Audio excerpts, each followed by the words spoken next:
Les grands dossiers de l'histoire avec Franck Ferrand, le bonus, un podcast de Radio Classique. J'ai eu la chance de pouvoir suivre une enquête haletante qui a été menée à partir de 2007 par le professeur de minéralogie François Farge sur le fameux diamant bleu.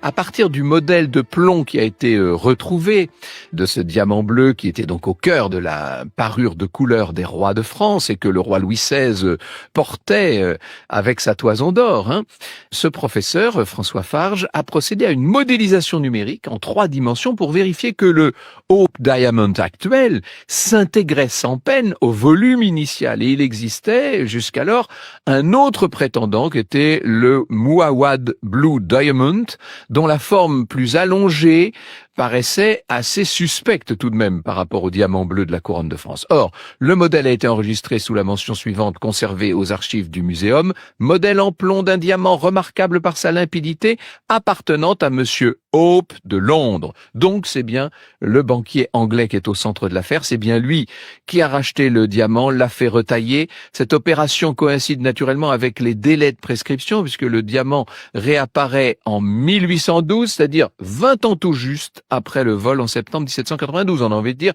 comme par hasard.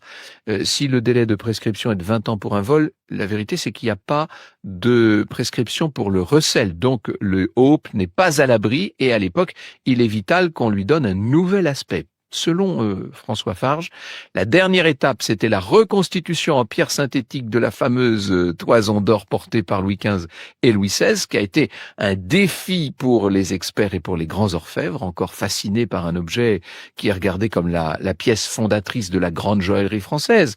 C'est un joaillier genevois qui s'appelle Horowitz, Herbert Horowitz, avec le professeur Farge, qui a supervisé cette reconstitution historique et qui a, après 3 ans de travail, qui a permis, et un travail pour des lapidaires, pour des doreurs, des sertisseurs, etc., qui a permis de restituer ce qu'a dû être le diamant bleu de la couronne de France, pierre légendaire entre toutes.